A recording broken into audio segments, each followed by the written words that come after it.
Good morning class. আমি সন্তু, তোমরা দেখছো the learning expert 2.0 YouTube channel. আজকে তোমাদের ইতিহাসের উপর থেকে থাকছে 15 নম্বর ক্লাস, এবং 15 নম্বর ক্লাসে আর একটা নতুন টপিক আমরা দেখব, সেটা হলো ষোড়শ মহাজন পদ। তো এর আগে অলরেডি ইতিহাসের উপর থেকে আমরা 4টে টপিক কমপ্লিট করে নিয়েছি। লাস্টের কয়েকটা ক্লাসে আমরা দেখেছিলাম বৌদ্ধ ধর্ম, মানে বৈদিক কালের পরে আমরা দেখেছিলাম বৌদ্ধ ধর্ম, এবং তারপরে দেখেছিলাম আমরা জৈন ধর্ম। এবং বৈদিক কাল যখন শেষ করেছিলাম তখন আমরা বলেছিলাম যে এর পরবর্তী টপিক আসার কথা হলো মহাজন পদ, অর্থাৎ 16টা যে মহাজন পদ ছিল, যাকে আমরা বাংলাতে বলি ষোড়শ মহাজন পদ। তো কিন্তু এর সমসাময়িক টাইম পিরিয়ডে আরও দুটো জিনিস চলে এসেছিল, বৌদ্ধ ধর্ম, জৈন ধর্ম। সেই কারণে আমরা আগে বৌদ্ধ ধর্ম, জৈন ধর্ম কমপ্লিট দেখে নিয়েছি। এরবার আমরা দেখব আজকের ক্লাসে ষোড়শ মহাজন পদ। তো এর আগে যে ক্লাসগুলো হয়ে গেছে সেগুলো না দেখে থাকলে ওপরে আই বাটনে লিঙ্ক শো হচ্ছে, সেটার উপরে ক্লিক করতে পারো, অথবা এই চ্যানেলের ডেসক্রিপশন বক্সটা ফলো করতে পারো। তার মধ্যে দেখবে প্রিভিয়াস ক্লাসের প্লে লিস্টের লিঙ্ক দেওয়া আছে, সেটার উপর ক্লিক করলে প্রিভিয়াস ক্লাসগুলো তোমরা সেখান থেকে পরপর দেখে নিতে পারবে। তো শুরু করছি আজকের ক্লাসের টপিক ষোড়শ মহাজন পদ। তো এই যে মহাজন পদ, এই মহাজন পদের টাইম পিরিয়ডটা কখন থেকে শুরু হয়েছে? তো হেডিং করো মহাজন পদ কাল। মহাজন পদ কাল। তো মহাজন পদের টাইম পিরিয়ডটা কখন থেকে শুরু হয়েছে? শুরু হয়েছে খ্রিস্টপূর্বাব্দ 600 খ্রিস্টপূর্বাব্দ থেকে। 600 খ্রিস্টপূর্বাব্দ থেকে শুরু হয়েছে মহাজন পদের টাইম পিরিয়ড। এবং এই মহাজন পদ কালকে আমরা কি বলি? এই কালকে বলা হয় দ্বিতীয় নগরীকরণ, অর্থাৎ দ্বিতীয় নগরীকরণ। কারণ কেন বলা হচ্ছে? কারণ বলা হচ্ছে এর আগে যে নগর ছিল, বা সব থেকে প্রথম নগর সভ্যতা গড়ে উঠেছিল, যদি কোশ্চেন দেয় তো অ্যান্সার কি হবে? অলরেডি পড়িয়ে এসছি, সিন্ধু সভ্যতা। তাই প্রথম নগরীকরণ সভ্যতা ছিল সিন্ধু সভ্যতা। সিন্ধু সভ্যতার পরে আসে, আচ্ছা তার আগে এখানে লেখো এই কালকে কি বলা হয়?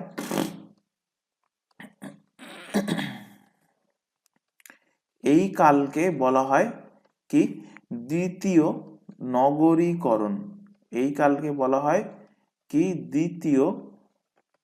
দ্বিতীয় নগরীকরণ। দ্বিতীয় নগরীকরণ কি করা হয়? এই কালকে বলা হয়। তো এই কালের আগে প্রথম নগরীকরণ কাল যদি বলি, যে প্রথম নগরীকরণ সভ্যতা কোনটা ছিল? যদি বলি প্রথম নগরীকরণ সভ্যতা, তো প্রথম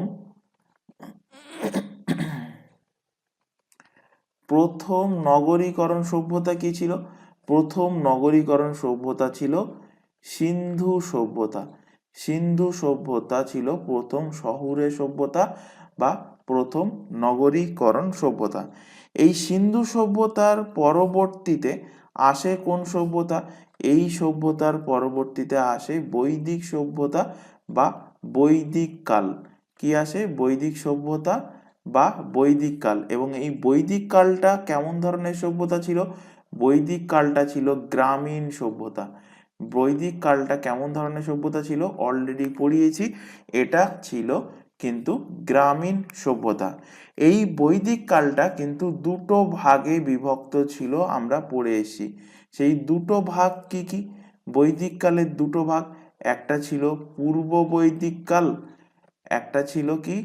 পূর্ব বৈদিক পিরিয়ড। একটা ছিল পূর্ব বৈদিক কাল, এবং আরেকটা ছিল কি? আরেকটা ছিল উত্তর বৈদিক কাল। পূর্ব বৈদিক কাল এবং অপরটি ছিল কি? উত্তর বৈদিক কাল। তো এই পূর্ব বৈদিক কালে যে শাসন ব্যবস্থার সর্বশ্রেষ্ঠ ছিল তাকে কি বলা হতো? তাকে বলা হতো জন। এগুলো সব কিছুই কিন্তু অলরেডি পড়ানো হয়ে গেছে, তাই প্রত্যেককে বারবার বলছি প্রিভিয়াস যে ক্লাসগুলো হয়ে গেছে সেই ক্লাসগুলো দেখে নিতে, সেখানে কিন্তু ডিটেলসে পড়ানো হয়েছে। এবং এটা তোমরা প্রত্যেকেই জানো, যারা রেগুলার বেসিসে ক্লাস চলছো, এটা তোমাদের হিস্ট্রির ফাউন্ডেশন ব্যাচ চলছে, অর্থাৎ একদম কিন্তু তোমাদের বেসিক লেভেল থেকে ডিটেলসে কিন্তু পড়ানো হবে। তো এই জনের প্রমুখদের কি বলা হতো? জনের যারা হেড ছিল, জনের যারা প্রমুখ ছিল, তো জনের যারা হেড ছিল সেই প্রমুখদের কি বলা হতো? প্রমুখদের বলা হতো রাজা, বা এদেরকেই বলা হতো গোপ, বা এদেরকেই বলা হতো কি রাজান। তাহলে প্রমুখদের কি বলা হতো? রাজান অথবা গোপ বা রাজা বলা হতো। তো পূর্ব বৈদিক কালে প্রশাসনিক ব্যবস্থার সর্বশ্রেষ্ঠ পদে কে ছিল? সর্বশ্রেষ্ঠ পদে ছিল জন। এই জন পরবর্তীতে উত্তর বৈদিক কাল যখন আসে, জন হয়ে যায় কি? জন হয়ে যায় জনপদ। জন হয়ে যায় কি? জন হয়ে যায় ধীরে ধীরে জনপদে কিন্তু পরিণত হয়। এরপর এই জনপদ যখন আসে তখন ধীরে ধীরে শুরু হয় কি? ধীরে ধীরে শুরু হয় বৌদ্ধকাল, বৌদ্ধের টাইম পিরিয়ড শুরু হয়। তো এরপরে আসে কি? এরপরে আসে বৌদ্ধকাল। এগুলো সব আমরা অলরেডি পড়ে নিয়েছি। বৌদ্ধকাল অর্থাৎ গৌতম বুদ্ধের সমসাময়িক অবস্থায়। এই বৌদ্ধকালে জনপদ কি ছিল? বৈদিক কালে, বৈদিক কালে ছিল জনপদ। কোন টাইমে ছিল? বৈদিক কালে, বৈদিক কাল। তো উত্তর বৈদিক কালে ছিল জনপদ। এই জনপদ যখন বৌদ্ধের টাইম পিরিয়ড আসছে তখন এই জনপদ হয়ে যায় কি? জনপদ আরও কিন্তু ধীরে ধীরে বড় হয়। জনপদ কি হয়? জনপদ ধীরে ধীরে ধীরে ধীরে কি হচ্ছে? বড় হচ্ছে, ধীরে ধীরে বড় বড় হয়, বড় হচ্ছে। এবং এই বৌদ্ধেরই টাইম পিরিয়ডে, বৌদ্ধকালেরই সময়, এই বৌদ্ধকালেই, এই বৌদ্ধের টাইম পিরিয়ডেই এই জনপদ বড় হতে হতে হয়ে যায় কি? হয়ে যায় মহাজনপদ। হয়ে যায় কি? হয়ে যায় মহাজনপদ। মহাজনপদ হয়ে যায় কি? মহাজন মহাজনপদ। মহাজনপদ কখন হয়? এই বুদ্ধকালের টাইম পিরিয়ডেই কিন্তু হয়ে যায়। তাহলে কি হচ্ছে? বৈদিক কালে যেটা জনপদ ছিল সেটা বৌদ্ধকালে ধীরে ধীরে ধীরে ধীরে কি হচ্ছে? বড় হচ্ছে, বড় হয়ে হয়ে যাচ্ছে কি? হয়ে যাচ্ছে সেটা জনপদ। এই জনপদের সংখ্যা কটা ছিল? কটা জনপদ ছিল? কটা মহাজনপদ ছিল? তো মহাজনপদের সংখ্যা ছিল 16টা। সেই কারণে একে বাংলাতে কি বলা হয়? বাংলাতে বলা হয় ষোড়শ মহাজনপদ। কি বলা হয়? ষোড়শ ষোড়শ মহাজনপদ। বাংলাতে বলা হয় কি? ষোড়শ মহাজনপদ। এই যে 16টা মহাজনপদ, ষোড়শ মহাজনপদ, এই ষোড়শ মহাজনপদের ব্যাপারে জানকারি অর্থাৎ তথ্য আমরা কোথা থেকে পাই? এর জানকারি পাওয়া যায়, এর ব্যাপারে জানকারি পাওয়া যায় বা তথ্য পাওয়া যায় কিসের থেকে পাচ্ছি? পাচ্ছি আমরা দুটো গ্রন্থ থেকে। তো এই সমসাময়িক দুটো গ্রন্থ তোমাদের এর আগের ক্লাসগুলোতে পড়িয়ে এসেছি। কি কি ছিল এর সমসাময়িক দুটো গ্রন্থ? এই সমসাময়িক দুটো কাল কি ছিল? একটা ছিল বুদ্ধিজম আর একটা ছিল কি? জৈনিজম। একটা ছিল কি? বুদ্ধিজম এবং অপরটা ছিল কি? জৈনিজম। তো জৈনিজমের টাইমে কি? জৈন গ্রন্থ, এবং বুদ্ধের টাইমে কি হবে? সেটাকে বলা হবে বৌদ্ধ ধর্মগ্রন্থ। বৌদ্ধ ধর্মগ্রন্থ।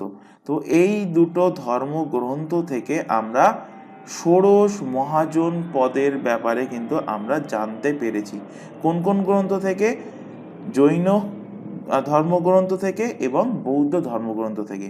এবার যদি কোশ্চেন লেভেল একটু হার্ড করে বা মেন্সে তোমাদের কেমন ধরনের কোশ্চেন দিতে পারে যে কোন জৈন গ্রন্থ থেকে আমরা এর ব্যাপারে ষোড়শ মহাজন ব্যাপারে, ষোড়শ মহাজন যে কালগুলো ছিল, যে পদগুলো ছিল 16টা, তাদের ব্যাপারে আমরা জানতে পারি। তো মনে রাখবে তার নাম হলো কি? ভগবতী সূত্র। ভগবতী সূত্র জৈন গ্রন্থ থেকে আমরা ষোড়শ মহাজন পদের ব্যাপারে জানতে পেরেছি বা তথ্য পেয়েছি। আর কোন বৌদ্ধ গ্রন্থ থেকে আমরা তথ্য পেয়েছি? তো মনে রাখবে আমরা পেয়েছি বৌদ্ধ গ্রন্থের নাম লেখো অঙ্গুত্তর নিকায়।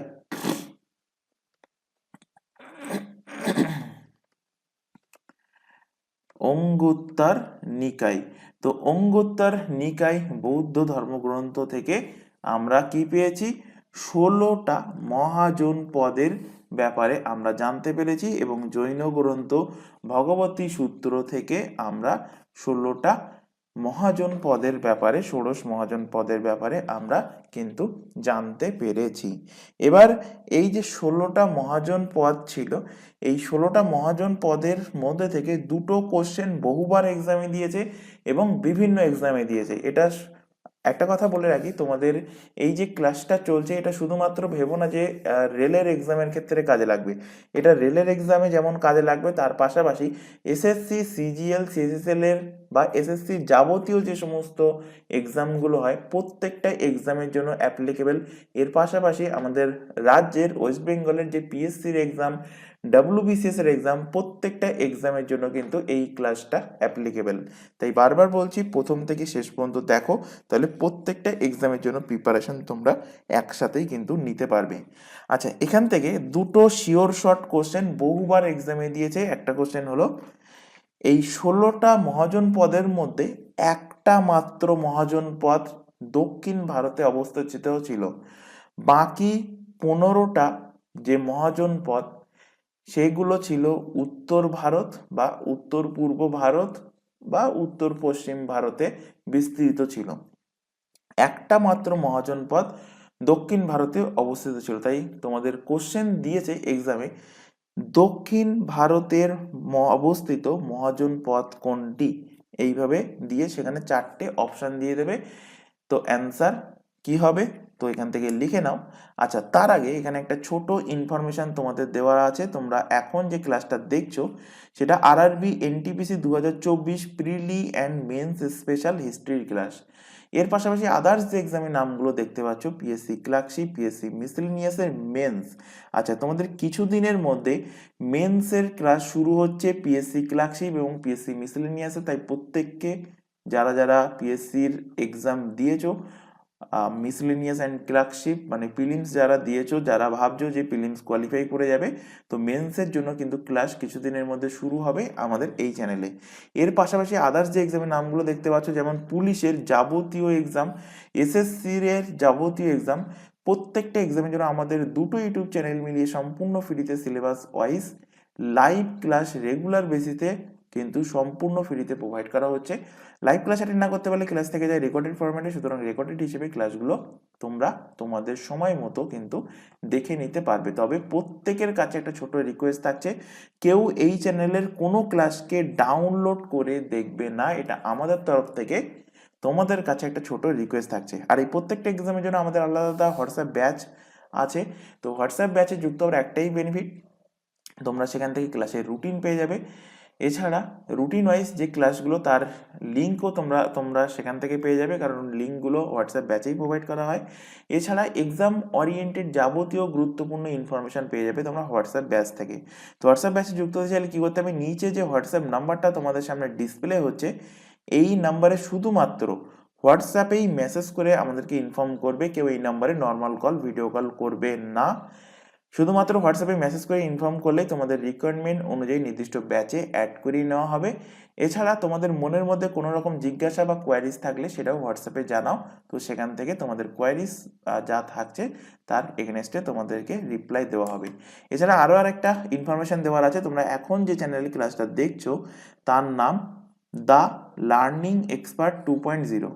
এই চ্যানেলেই তোমরা পেয়ে যাবে প্রত্যেকটা এক্সামের জন্য জিকে জিএস এর ক্লাস, পেয়ে যাবে কারেন্ট অ্যাফেয়ার্স, পেয়ে যাবে ইংলিশের ক্লাস, পেয়ে যাবে রিজনিংয়ের ক্লাস সম্পূর্ণ ফ্রিতে এই চ্যানেল থেকে। এর পাশাপাশি আরআরবি এনটিপিসি স্পেশাল ম্যাথের ফাউন্ডেশন ব্যাচ, ম্যাথের ক্লাস তোমাদের চলছে আমাদের এই চ্যানেলেই, অর্থাৎ দ্য লার্নিং এক্সপার্ট 2.0 এই চ্যানেলেই।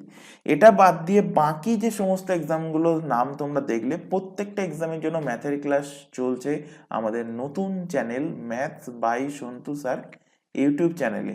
তো চ্যানেলটা যেহেতু নতুন, চ্যানেলের লিঙ্ক আমরা এই ক্লাসের ডেসক্রিপশন বক্সের মধ্যে দিয়ে রেখেছি, সেটার উপরে ক্লিক করলে তোমরা আমাদের নতুন চ্যানেল ভিজিট করে নিতে পারবে এবং চ্যানেল দুটোকে প্রত্যেককে বলবো সাবস্ক্রাইব করে নাও, বেল আইকনকে অল নোটিফিকেশন সেট করে রাখো। রেগুলার বেসিসে চ্যানেল দুটোতে ক্লাস চলছে, রেগুলার বেসিসে চ্যানেল দুটো থেকে ক্লাসগুলো করতে থাকো। আচ্ছা, এখানে সবার প্রথমে লেখো যেটা নিয়ে আমরা লাস্ট বললাম, যে দক্ষিণ ভারতের 16টা মহাজন পদের মধ্যে একমাত্র একটি মহাজন পদ যেটা দক্ষিণ ভারতে অবস্থিত। তো লেখো দক্ষিণ ভারতে। প্রিভিয়াস ইয়ারের কোশ্চেন ঘেটে দেখলে দেখতে পাবে বহুবার এই কোশ্চেনটা দিয়েছে। দক্ষিণ ভারতে অবস্থিত একমাত্র মহাজনপদের নাম কি? একমাত্র মহাজনপদ। আচ্ছা, এখান থেকে আরেকটা কোশ্চেন দেয় যে ভারতের এই 16টা মহাজনপদের মধ্যে এমন দুটো মহাজনপদ আছে যারা ভারতের ম্যাপের, মানে বর্তমান ভারতের যে ম্যাপ, সেই বর্তমান ভারতের বাইরে অবস্থিত। আগে যখন অখণ্ড ভারত ছিল, অখণ্ড ভারতের মধ্যে সব মহাজনপদই কিন্তু অবস্থিত ছিল। অখণ্ড ভারত বলতে ওদিকে আফগানিস্তান, পাকিস্তান, মায়ানমার, এদিকে এগুলো সব মিলিয়ে কিন্তু আগে ভারত ছিল। তো এই বিভাজন হওয়ার আগে কিন্তু সব কটা মহাজনপদ ভারতেই ছিল, কিন্তু এখনকার বর্তমান ভারতের ম্যাপ অনুযায়ী 16টা মহাজন পদের মধ্যে দুটো মহাজন পদ কিন্তু ভারতের বাইরে অবস্থিত। তাই এখানে লেখো যে 16টি মহাজন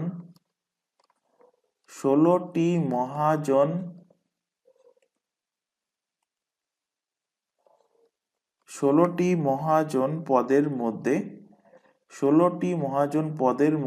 ভারতের বাইরে 16টি মহাজন পদের মধ্যে ভারতের বাইরে অবস্থিত মহাজনপদ, ভারতের বাইরে অবস্থিত মহাজনপদ, আচ্ছা নিচে লিখছি, ভারতের বাইরে অবস্থিত মহাজনপদ কটা ছিল? দুটো ছিল। কটা মহাজনপদ ছিল? দুটো মহাজনপদ ছিল। সেই দুটো মহাজনপদ কি কি? একটা হলো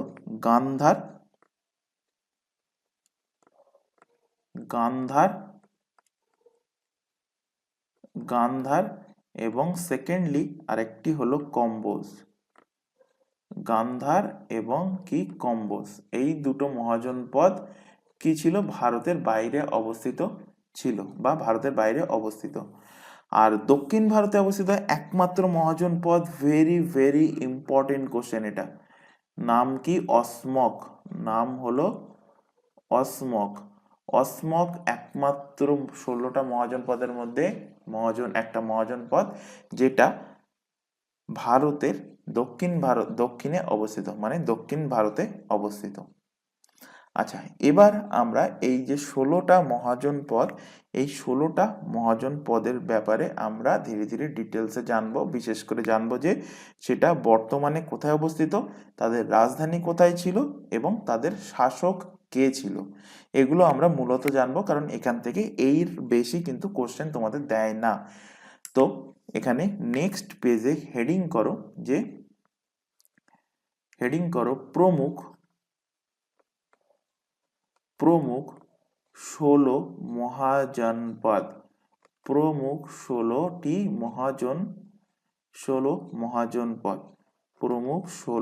মহাজনপদ। তো ফার্স্ট মহাজনপদের নাম লেখো, এখানে লেখো সৌরসেন। ফার্স্টলি লেখো সৌরসেন। তো সৌরসেন বর্তমানে কোথায় অবস্থিত? সৌরসেন বর্তমানে কিন্তু উত্তরপ্রদেশের পশ্চিম দিকটা, মানে ওয়েস্ট সাইড অফ ইউপি, লিখে রাখো পশ্চিমী উত্তরপ্রদেশে অবস্থিত। সৌরসেনের ক্যাপিটাল, রাজধানী কোথায় ছিল? রাজধানী তো কোনো কোনো মহাজন পদের কিন্তু দুটো করে রাজধানী ছিল। তো যখন আসবে দুটো করে রাজধানী, যেমন কুরু যখন বলবো, কুরুর রাজধানী দুটো ছিল। কুরুর রাজধানী ছিল পুরানো রাজধানী ছিল হস্তিনাপুর, এবং নতুন রাজধানী ছিল কি ইন্দ্রপ্রস্থ। মানে ইন্দ্রপ্রস্থ তোমরা হয়তো স্ট্যাটিক জিকেতে পড়েছো যে দিল্লির পুরানো নাম কি ছিল, ইন্দ্রপ্রস্থ। তো এই ইন্দ্রপ্রস্থ ছিল কুরুর রাজধানী। তো যখন আসবে কিছু কিছু ক্ষেত্রে দুটো রাজধানী, সেখানে আমরা আলোচনা করব।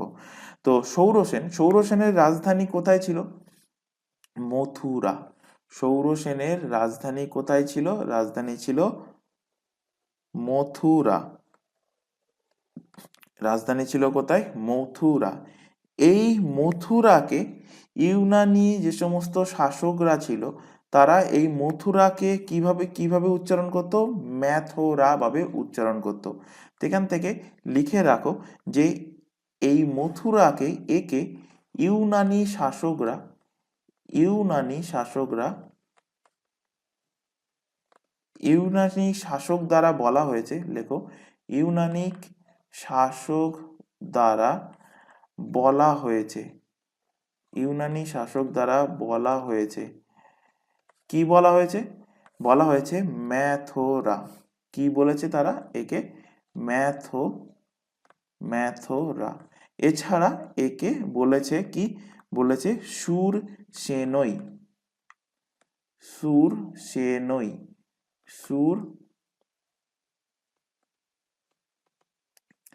সুরসেনই। তাহলে রাজধানী কি? সৌরসেনের রাজধানী মথুরা, যাকে ইউনানি শাসকরা ম্যাথোরা বলতো, বা বলতো কি সুরসেনই। এই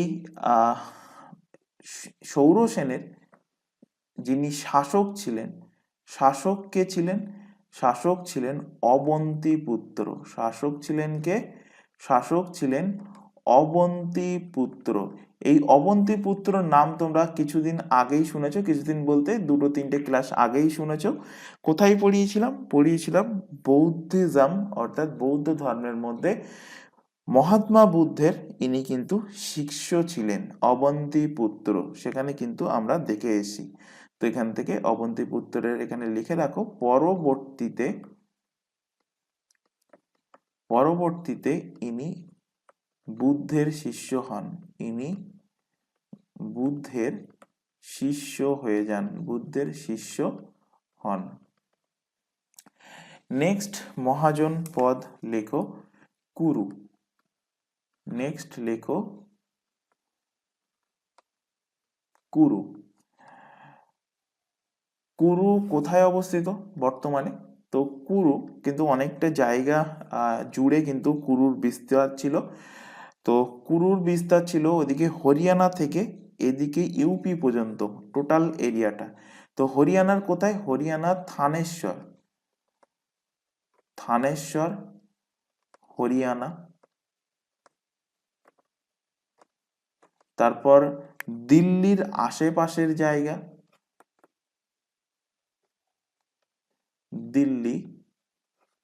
দিল্লির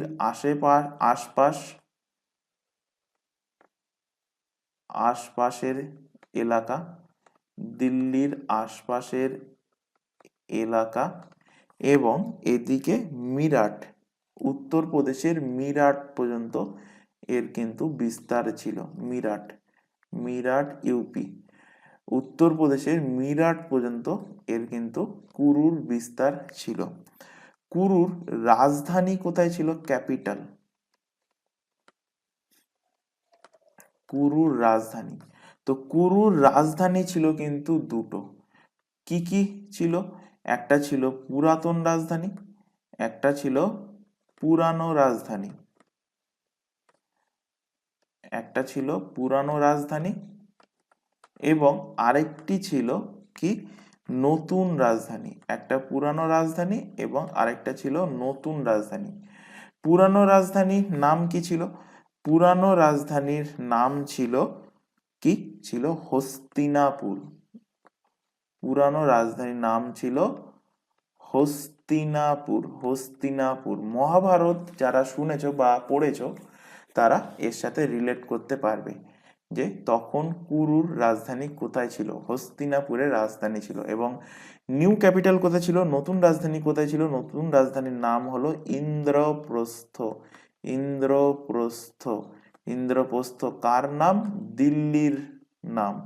তো এখান থেকে কোশ্চেন দেয় যে দিল্লির পুরানো নাম কি ছিল, তো অ্যান্সার কি হবে, অ্যান্সার হয়ে যাবে দিল্লির পুরানো নাম ছিল ইন্দ্রপ্রস্থ। দিল্লির পুরানো নাম কি ছিল, পুরানো নাম ছিল ইন্দ্রপ্রস্থ। নেক্সট এখান থেকে লেখো পরবর্তী 3 নম্বর লেখো পরবর্তী যে মহাজনপদ সেটা লেখো পাঞ্চাল। পাঞ্চাল, পাঞ্চালের নামও তোমরা মহাভারতে শুনেছো।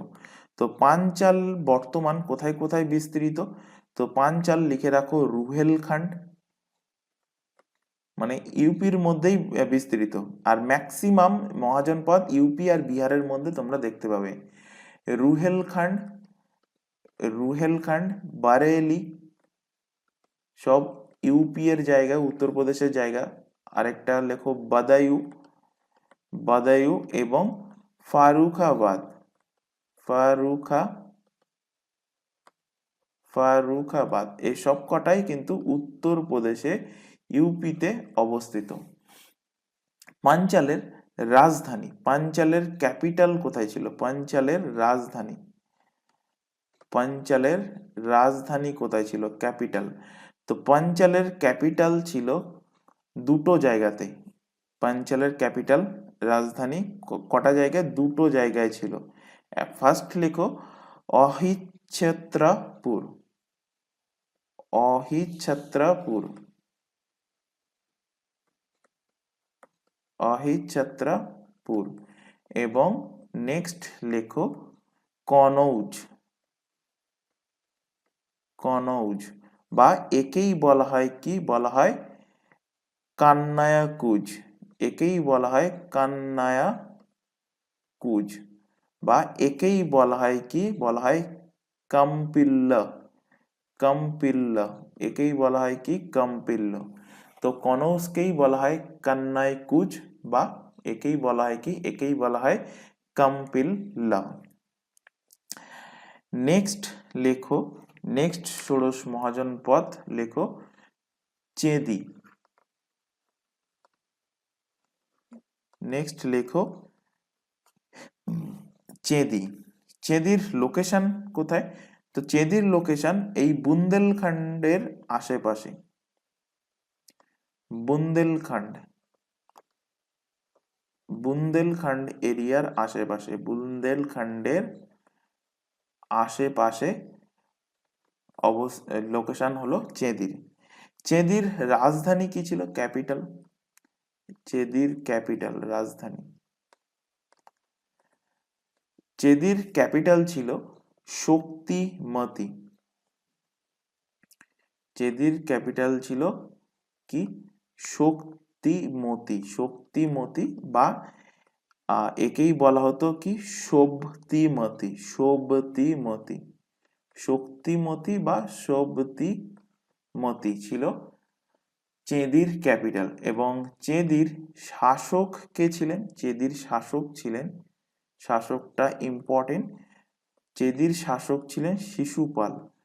কোন শিশুপাল, তোমরা রামায়ণ মহাভারত বা পৌরাণিক কাহিনীর সাথে রিলেট করতে পারবে শিশুপালের নামটা।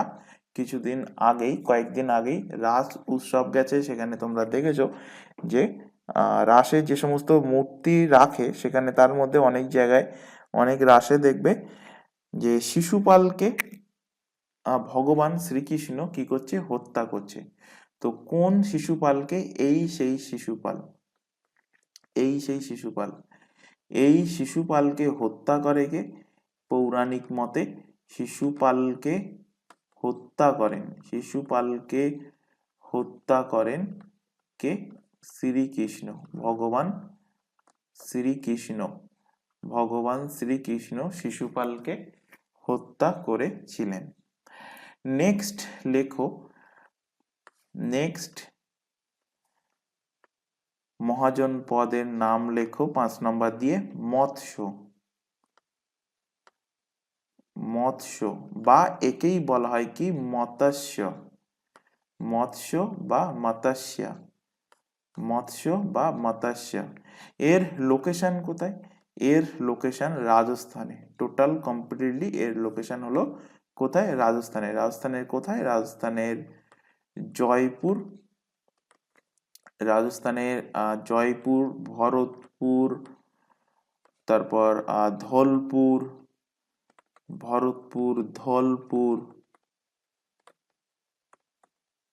ধলপুর, এর মধ্যে বিস্তার করে আছে কি, মানে এখানেই কিন্তু বিস্তার লাভ করেছিল এই মৎস্য মহাজন পদ। রাজস্থান, রাজস্থান। তো এর রাজধানী ক্যাপিটাল কি? লেখো রাজধানী, মৎস্যের রাজধানী। মৎস্যের রাজধানী ছিল বিরাটনগর। কি ছিল? বিরাটনগর, বিরাটনগর, বা একেই বলা হতো কি বৈরাট। একেই কি বলা হতো? একেই বলা হতো বৈরাট। তো এই বিরাটনগর থেকে পৌরাণিক মতে এখানে জানা যায় বা পৌরাণিক কাহিনীতে বা মহাভারতে আছে, কি আছে? পাণ্ডবরা, শুনেছো যে পাণ্ডবদের অজ্ঞাতবাস, তো পাণ্ডবরা অজ্ঞাতবাস করেছিল কোথায়? এইখানে, এই বিরাটনগরে। তো এখানে লিখে রাখো, এখানে, এখানে পাণ্ডবরা, পাণ্ডবরা অজ্ঞাতবাস করেছিল। এখানে পাণ্ডবরা অজ্ঞাতবাস করে, অজ্ঞাতবাস করেছিল। এখানে পাণ্ডবরা অজ্ঞাতবাস করেছিল। এছাড়া এখান থেকে আরেকটা তথ্য জানা যায় এই বিরাটনগর থেকে, সেটা কি? অশোকের লঘু শিলালেখ পাওয়া যায়। এখান থেকে কি পাওয়া যায়? সম্রাট অশোকের, এখান থেকে, এখান থেকে অশোকের, অশোকের লঘু শিলালেখ প্রাপ্তি হয়েছে। লঘু শিলালেখ পাওয়া গেছে, লঘু শিলালেখ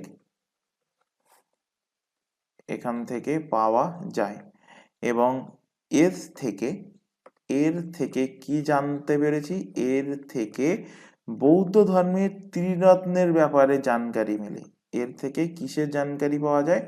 এর থেকে বৌদ্ধ ধর্মের ত্রিরত্ন, বৌদ্ধ ধর্মের ত্রিরত্ন এর ব্যাপারে, ত্রিরত্নের ব্যাপারে তথ্য পাওয়া যায়। ত্রিরত্নের ব্যাপারে কিন্তু জানকারি পাওয়া যায়, তথ্য পাওয়া যায়। নেক্সট মহাজনপদের নাম লেখো এখান থেকে মল্ল। নেক্সট মহাজনপদ হলো কি মল্ল। মল্ল এবং এর পরবর্তী মহাজনপদ পড়াবো বজ্জী। এই দুটো ইম্পর্টেন্ট। কেন ইম্পর্টেন্ট বলছি, তার আগে দেখো যে মল্ল বর্তমানে কোথায় অবস্থিত। মল্ল, তো মল্ল বর্তমানে এটা উত্তরপ্রদেশের পূর্ব সাইডে দেবরিয়া সাইডে, দেবরিয়া, দেবরিয়া, পূর্ব ইউপি, পূর্ব উত্তরপ্রদেশে বর্তমান এর লোকেশন, মল্লের লোকেশন। মল্লের ক্যাপিটাল কি? মল্লের রাজধানী ছিল দুটো। মল্লের ক্যাপিটাল, মল্লের রাজধানী কি কি? একটা হলো কুশিনাগার, কুশিনাগার, এবং সেকেন্ডলি হলো পাবা। কুশিনাগার এবং পাবা দুটো ছিল মল্লের রাজধানী। এবং এই কুশিনাগার এবং এই যে পাবা, কুশিনাগার এবং এই পাবা, এই দুটো জায়গা গণতন্ত্র শাসন ব্যবস্থা ওয়ালা রাজ্য ছিল। তো এখানে লিখে রাখো, এই দুটো ছিল, এই দুটো রাজ্য ছিল, এই দুটো রাজ্য ছিল গণতন্ত্র রাজ্যে ছিল গণতন্ত্র শাসন ব্যবস্থা। এই দুটো রাজ্যে ছিল, এই দুটো রাজ্যে ছিল গণতন্ত্র শাসন ব্যবস্থা।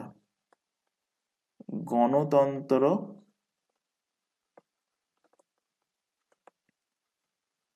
এই দুটো রাজ্যে ছিল গণতন্ত্র শাসন ব্যবস্থা। অর্থাৎ এই দুটো রাজ্য বাদ দিয়ে আর এর পরে আরেকটা তোমাদের মহাজন পদ করাবো, তার মধ্যে 8টা রাজ্য আছে, সেখানেও গণতন্ত্র শাসন ব্যবস্থা ছিল। সেটা বাদ দিয়ে বাকি জায়গায় কি ছিল? বাকি জায়গায় ওই রাজার ছেলে রাজা হবে। এখানে গণতন্ত্র শাসন ব্যবস্থা ছিল, অর্থাৎ এখানকার লোক কি করত? এখানকার লোক কিন্তু ভোট দিয়ে নির্বাচন করত, যেমনটা এখনকার টাইমে আমরা করি প্রধানমন্ত্রী বা চিফ মিনিস্টার নির্বাচনে। আমরা কি করি? আমরা একটা গণতন্ত্র, ভারত একটা গণতন্ত্র রাজ্য, আমরা কিন্তু ভোট দিয়ে থাকি। তো মল্ল এমন একটা ষোড়শ মহাজন পদের মধ্যে মহাজন পদ ছিল, যার দুটো যে রাজধানী ছিল কুশিনগর অ্যান্ড পাওয়া, এই দুটো জায়গায় কিন্তু গণতন্ত্র শাসন ব্যবস্থা ছিল। তো এখান থেকে একটা নোট তোমরা লেখো, নোট লিখে রাখো। এখান থেকে কোশ্চেন দেয়। কি কোশ্চেন দেয়? কোশ্চেন দেবে এখান থেকে যে 16টি মহাজন পদে, 16টি মহাজন পদে গণতন্ত্র শাসন ব্যবস্থা গণতন্ত্র শাসন ব্যবস্থা গণতন্ত্র শাসন ব্যবস্থা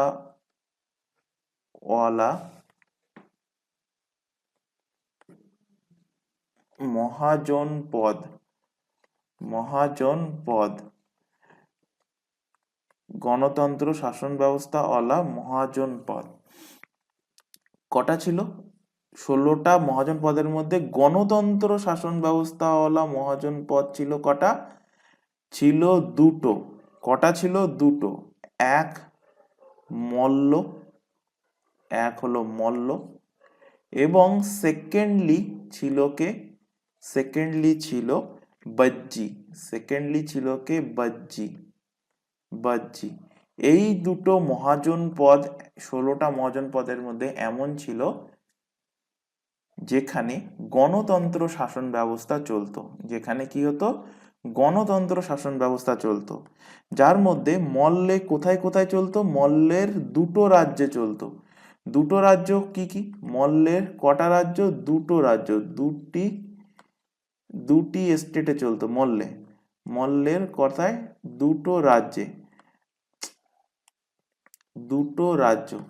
দুটো রাজ্য কি কি? একটা এক্ষুনি বললাম কুশিনাগার, এবং আরেকটা ছিল কি? আরেকটা ছিল পাবা। কুশিনাগার এবং পাবা। এছাড়া বাজ্জিতে এরকম রাজ্যের সংখ্যা কটা পাবো? 8টি পাবো। সেগুলোর নাম আমি পরে লেখাচ্ছি, এরপরেই বলছি। তো পাবো কটা? 8টা রাজ্য।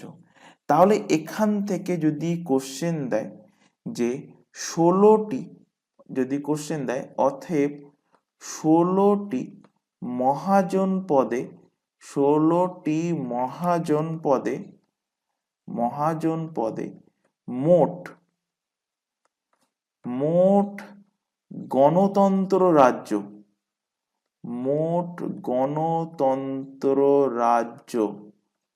কটি? মোট গণতন্ত্র রাজ্য কটি? তো অ্যান্সার কি হবে? 16টা মহাজন পদে কি বলেছে? মোট গণতন্ত্র রাজ্য।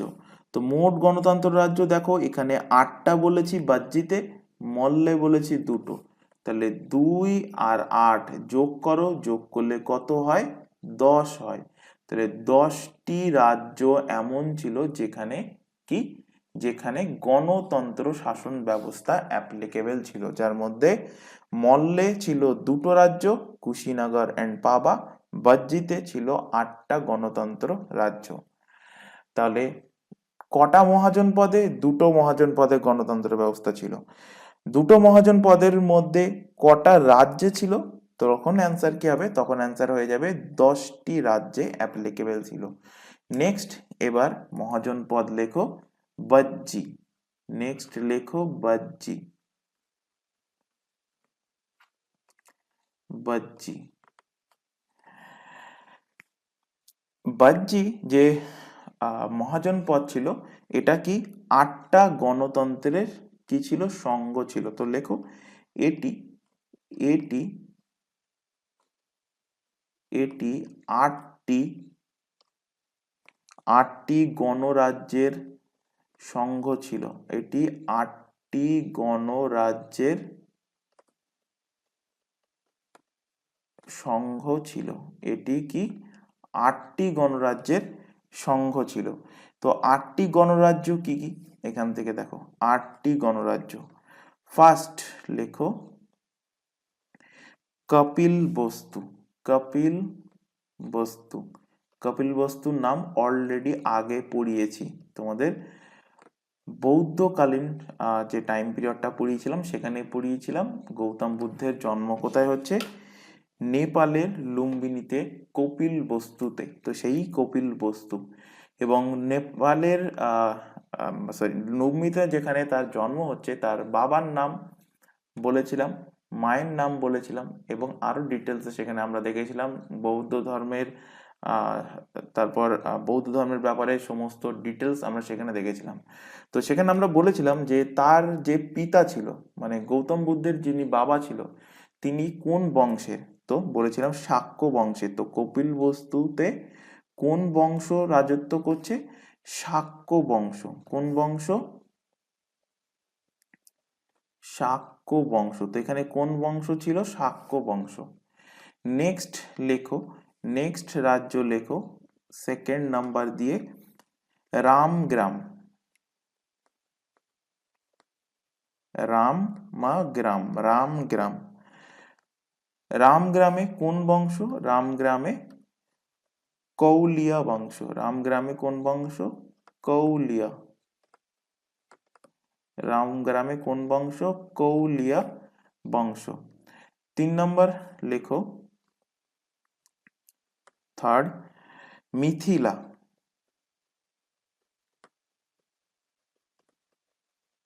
মিথিলা। মিথিলাতে কোন বংশ? মিথিলাতে বিদেহ বংশ। মিথিলাতে বিদেহ বিদেহ বংশ। মিথিলাতে কোন বংশ? বিদেহ বংশ। 4 নম্বর লেখো বৈশালী। বৈশালী। 4 নম্বর লেখো বৈশালী। বৈশালীতে লিচ্ছাবি বংশ। বৈশালীতে লিচ্ছাবি লিচ্ছাবি বংশ। বৈশালীতে কোন বংশ? লিচ্ছাবি বংশ। তোমাদের কাছে কোশ্চেন থাকছে মহাবীরের জন্ম কোথায় হয়েছিল? মহাবীরের জন্ম স্থান কোথায়? অলরেডি পড়িয়েছি, কমেন্ট বক্সে কমেন্ট করো। 5 নম্বর লেখো পিপলিবন।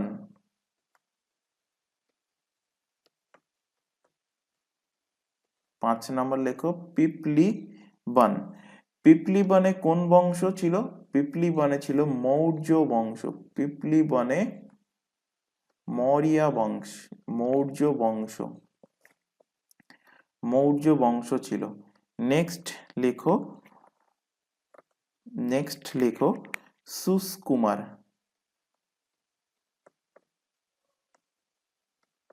সুসকুমার।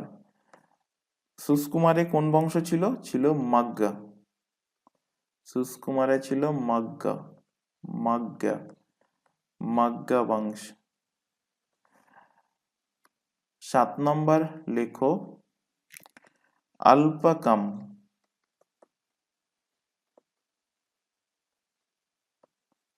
আলপাকাম। এবং এখানে কোন বংশ ছিল? কুলি বংশ।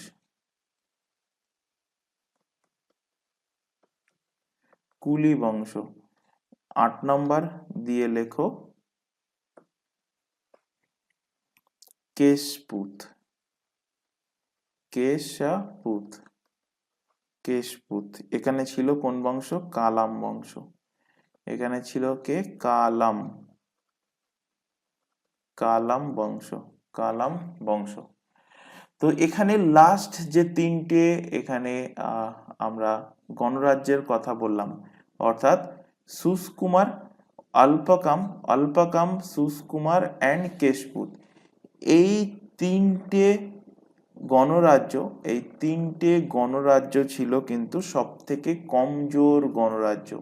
তো এখান থেকে লিখে রাখো, সব থেকে কমজোর, সব থেকে কমজোর গণরাজ্য কোনটা ছিল? সব থেকে কমজোর গণরাজ্য ছিল সুসকুমার, অল্পকাম এবং কেশপুত। এই তিনটে ছিল সব থেকে কমজোর গণরাজ্য। এবং এই 8টা গণরাজ্যের মধ্যে সব থেকে শক্তিশালী গণরাজ্য ছিল বৈশালী। সব থেকে শক্তিশালী, সব থেকে পাওয়ারফুল ছিল কে? সব থেকে পাওয়ারফুল, শক্তিশালী ছিল বৈশালী।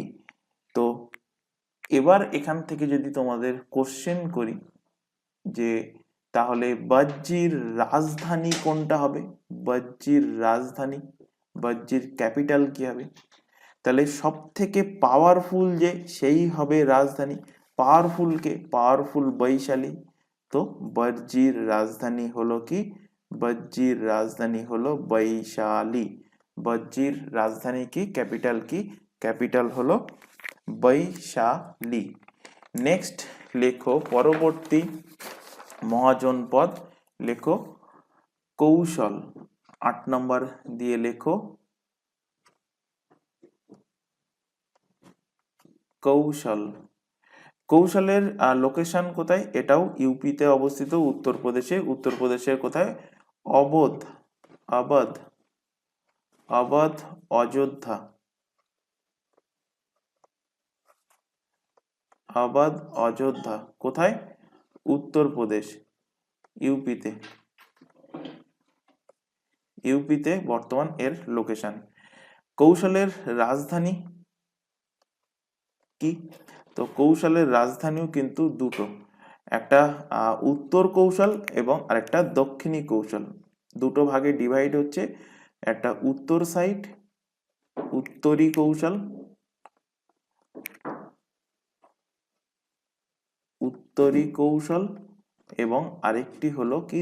দক্ষিণী কৌশল। উত্তরী কৌশল এবং দক্ষিণী কৌশল। তো উত্তরী কৌশলের ক্যাপিটাল কি ছিল? ছিল সাকেত। উত্তরী কৌশলের ক্যাপিটাল ছিল কি? ক্যাপিটাল ছিল সাকেত। এবং দক্ষিণী কৌশলের ক্যাপিটাল ছিল শ্রাবস্তি। দক্ষিণী ক্যাপিটালের দক্ষিণী কৌশলের ক্যাপিটাল ছিল কি? শ্রাবস্তি ছিল দক্ষিণী কৌশলের ক্যাপিটাল। নেক্সট মহাজনপদ লেখো বৎস। নেক্সট লেখো বৎস। তো বৎসের লোকেশন কোথায় বর্তমানে? তো বর্তমান এর লোকেশন হলো উত্তরপ্রদেশের প্রয়াগরাজ, যাকে আগে বলা হতো এলাহাবাদ। প্রয়াগরাজ, প্রয়াগরাজ ইউপি হলো বর্তমান লোকেশন বৎসের। বৎসের ক্যাপিটাল কোথায়? বৎসের রাজধানী, বৎসের রাজধানী। তো বৎসের রাজধানী ছিল কি? কৌশাম্বী। বৎসের রাজধানী কি ছিল? কৌশাম্বী, কৌশাম্বী। এবং বৎসের শাসক কে ছিলেন? রাজা কে ছিলেন? বৎসের রাজা, এটা কিন্তু এক্সামে দিয়েছিল, মনে রাখবে, উদয়ন। উদয়ন, উদয়ন ছিল বৎসের কে? বৎসের শাসক, বৎসের রাজা। নেক্সট মহাজনপদ লেখো এখান থেকে কাশী। নেক্সট লেখো কাশী।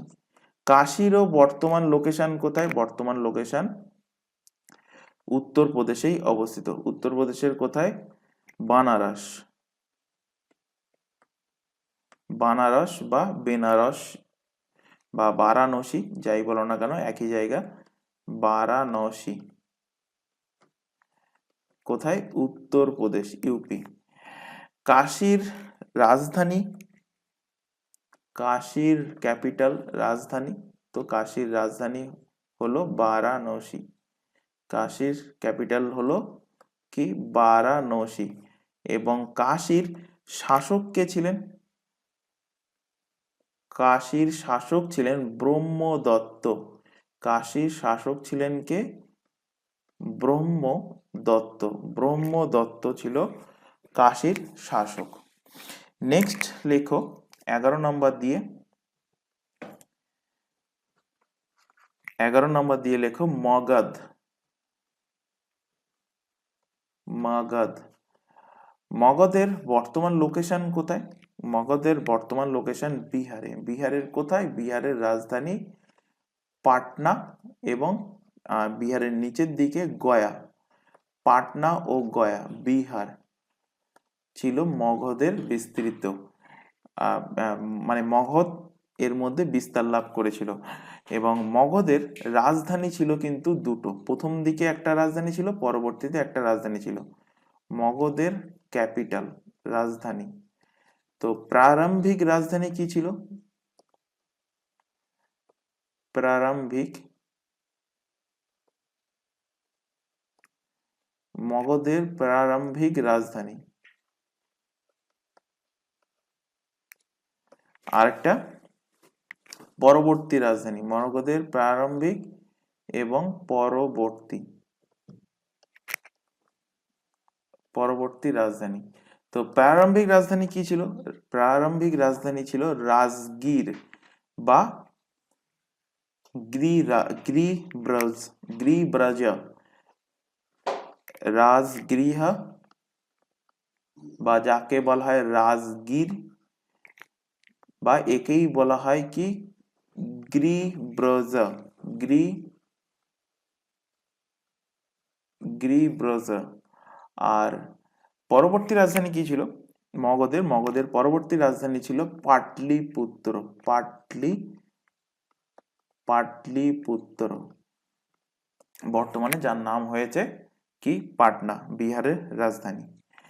নেক্সট লেখো, নেক্সট মহাজনপদ লেখো অঙ্গ। অঙ্গ। অঙ্গের বিস্তার বর্তমান কোথায় আর কোথার মধ্যে পড়ে? তো অঙ্গ এটাও পড়ে কিন্তু বিহারের মধ্যে, বিহারের মুঙ্গের, বিহারের মুঙ্গের জেলা, মুঙ্গের বিহার, বিহারের মুঙ্গের এর মধ্যে পড়ে অঙ্গ। অঙ্গের রাজধানী এইটুকু জানলেই হবে, অঙ্গের ক্যাপিটাল, অঙ্গের রাজধানী ছিল কি? রাজধানী ছিল চম্পা। অঙ্গের রাজধানী ছিল চম্পা। নেক্সট লেখো অবন্তী। অবন্তী। অবন্তীর লোকেশন বর্তমান কোথায়? এটা অবন্তী পড়ে মধ্যপ্রদেশের মধ্যে, মধ্যপ্রদেশের উজ্জয়িনী। মধ্যপ্রদেশের কোথায়? উজ্জয়িনী। উজ্জয়িনী এমপি, মধ্যপ্রদেশ। অবন্তীর ক্যাপিটাল কি ছিল? অবন্তীর ক্যাপিটাল ছিল কিন্তু দুটো, একটা উত্তর সাইডে একটা ক্যাপিটাল ছিল এবং দক্ষিণী সাইডে একটা ক্যাপিটাল ছিল। তো উত্তরী রাজধানী, উত্তরী রাজধানী আর দক্ষিণী রাজধানী, উত্তরী এবং দক্ষিণী, উত্তরী রাজধানী এবং দক্ষিণী রাজধানী। তো উত্তরী রাজধানী কি ছিল অবন্তীর? অবন্তীর উত্তরী রাজধানী ছিল উজ্জয়িনী, উজ্জয়িনী। এবং দক্ষিণী রাজধানী ছিল, তোমরা বাহুবলী মুভিতে দেখেছো, জায়গার নাম শুনেছো, মাহিষ্মতি। মাহিষ্মতি, মাহিষ্মতি ছিল অবন্তীর দক্ষিণ সাইডের রাজধানী, সাউথ সাইডের রাজধানী। নেক্সট লেখো ষোড়শ মহাজনপদে দক্ষিণ ভারতের একমাত্র মহাজনপদ, যার নাম হলো কি আসমাক।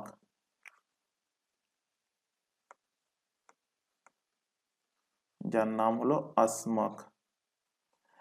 আসমাকের লোকেশন লিখে রাখো, দক্ষিণ ভারত লিখে রাখো। আসমাকের রাজধানী ক্যাপিটাল কোথায় ছিল? লিখে রাখো ক্যাপিটাল, রাজধানী ছিল আসমাকের রাজধানী কোথায়? আসমাকের রাজধানী হলো প্রতিষ্ঠান। আসমাকের রাজধানী ছিল কি? প্রতিষ্ঠান।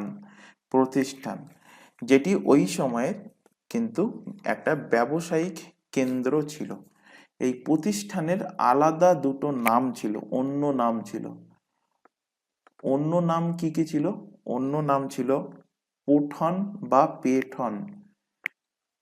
পেঠন বা পঠন। পেঠন বা পঠন, এই প্রতিষ্ঠান ছিল কি সেই সময়ের, এটি ওই সময়ের একটা ব্যবসায়িক কেন্দ্র ছিল। ওই সময়ের একটি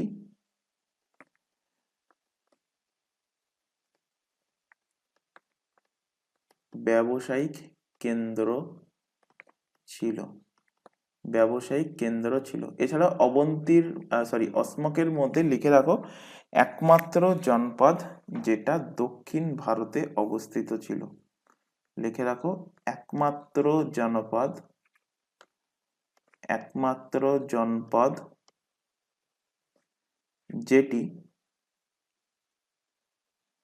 যেটি সাউথ ইন্ডিয়াতে অবস্থিত ছিল। যেটি সাউথ ইন্ডিয়াতে অর্থাৎ দক্ষিণ ভারতে অবস্থিত। পরবর্তী যে দুটো লাস্ট বাকি থাকছে ষোড়শ মহাজন পদের, সে দুটোই কিন্তু ভারতের বাইরে অবস্থিত ছিল। তো লেখো 15 নম্বর কি কি অবস্থিত ছিল। ক্লাসের শুরুতেই বলেছি কম্বস ছিল আর ছিল গান্ধার। তো 15 নম্বরে লেখো কম্বস। কম্বসের যে লোকেশন ছিল, লোকেশন কোথায় ছিল? হিন্দুকুশ পর্বত, আফগানিস্তান। হিন্দুকুশ পর্বত কোথায়? বর্তমানে আফগানিস্তান। কম্বসের ক্যাপিটাল কি ছিল? রাজধানী। কম্বসের রাজধানী ছিল হাটাকপুর বা রাজপুর। হাটাকপুর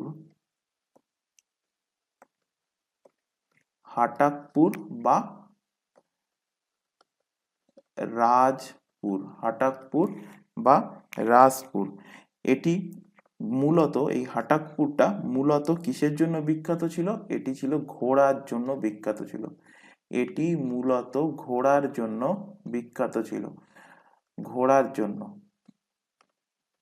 অর্থাৎ এখান থেকে কিন্তু ঘোড়া তখনকার টাইমে মানে একটা ব্যবসার মানে বিনিময়ের একটা মাধ্যম ছিল। ঘোড়া এখান থেকে কিন্তু কিনে নিয়ে আসতো, কিছুর বিনিময়ে কিন্তু এখান থেকে নিয়ে আসা হতো। এবং লাস্ট লেখো ষোড়শ মহাজন পদের মধ্যে গান্ধার। লেখো গান্ধার এবং কম্বোজ দুটোই কিন্তু বর্তমানে ভারতের বাইরে অবস্থিত ষোড়শ মহাজন পদ। তো গান্ধারের লোকেশন কোথায়? কম্বোজের লোকেশন বললাম আফগানিস্তান, আর গান্ধারের লোকেশন হলো পাকিস্তানের পেশাওয়ার। কোথায়? পাকিস্তান। তাহলে আফগানিস্তানে একটা আছে ষোড়শ মহাজন পদ, আর একটা আছে কোথায়? ষোড়শ মহাজন পদের মধ্যে একটা মহাজন পদ যেটা কম্বোজ আফগানিস্তানে আছে, আরেকটা আছে পাকিস্তানে, যেটা হলো, যার নাম হলো গান্ধার। এবং গান্ধারের রাজধানী ক্যাপিটাল, বহুবার এক্সামে কোশ্চেন দিয়েছে, গান্ধারের ক্যাপিটাল কি? তক্ষশিলা। গান্ধারের রাজধানী হলো কি? গান্ধারের রাজধানী হলো তক্ষশিলা বা তক্ষশিলা হলো গান্ধারের রাজধানী। তো এই 16টা যে মহাজন পদ তোমাদের পড়ানো হলো, এগুলো বাড়িতে তোমরা এগুলোকে রিভিশন করবে। আর এর মধ্যে থেকে আরেকটা কোশ্চেন দেয়, 16টা মহাজন পদের মধ্যে দেয় যে এই 16টা মহাজন পদের মধ্যে সব থেকে শক্তিশালী মহাজন পদ কোনটি? তো লিখে রাখো সব থেকে স্ট্রংগেস্ট, সব থেকে শক্তিশালী মহাজন পদ হলো মগধ। মগধ হলো সব থেকে শক্তিশালী মহাজন পদ, এই 16টা মহাজন পদের মধ্যে লিখে রাখো, এই 16টা মহাজন পদের মধ্যে সব থেকে শক্তিশালী মহাজন পদ, 16টি মহাজন পদের মধ্যে সব থেকে শক্তিশালী মহাজন পদ, সব থেকে শক্তিশালী মহাজনপদ, তার নাম কি? সব থেকে শক্তিশালী মহাজনপদের নাম হলো মগধ। সব থেকে শক্তিশালী মহাজনপদের নাম কি? মহাজনপদের নাম হলো কি? মহাজনপদের নাম হলো মগধ। তার রাজধানী দুই জায়গায়, প্রারম্ভিক রাজধানী ছিল রাজগিরি আর পরবর্তী রাজধানী ছিল কোথায়? পাটলিপুত্র। তো এই তোমাদের আজকে টোটাল ষোড়শ মহাজনপদ কিন্তু কমপ্লিট হয়ে গেল। তো এর আগে যে টপিকগুলো পড়ানো হয়েছে প্রত্যেককে বলবো সেই টপিকগুলোও দেখে আসবে, এবং তোমাদের ষোড়শ মহাজনপদ যেটা পড়ানো হলো এটাকেও তোমরা রিভিশন করে আসবে। তো আজকের ক্লাস আশা করি তোমাদের ক্লিয়ার হয়েছে। যদি কোথাও কোনোভাবে ডাউট থেকে থাকে সেটা অবশ্যই কমেন্ট বক্সে কমেন্ট করে জানাতে পারো। ক্লাস ভালো লাগলে অবশ্যই ক্লাসটাকে লাইক করবে, তোমার বন্ধু বান্ধবের মধ্যে শেয়ার করবে যারা আরআরবি, এনটিপিসি বা আদার্স অন্যান্য কম্পিটিটিভ এক্সামের জন্য প্রিপারেশন নিচ্ছে। তো আজকের ক্লাস এই পর্যন্ত, নেক্সট দেখা হবে পরবর্তী ক্লাস নিয়ে। Thank you.